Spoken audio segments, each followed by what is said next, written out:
Friends, a question has been lingering in my mind for many hours. I want to share.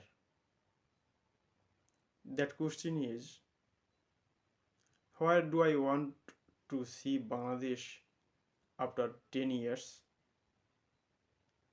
Of course, after 10 years, I want to see Bangladesh as a developed country. Bangladesh will not be a country of bottomless basket. Bangladesh will have a strong economy. It will serve equal medical facilities to all citizens. It will have quality education. The people of Bangladesh will live with peace and dignity. But will it be possible? Yes, possible.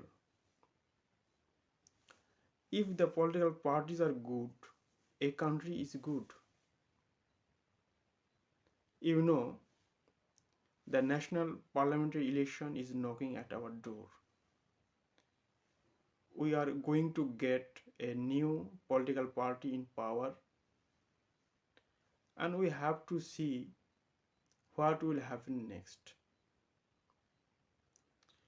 We have nothing to do unless we wait to see what happens. However, do you understand my English? If you understand, your English is better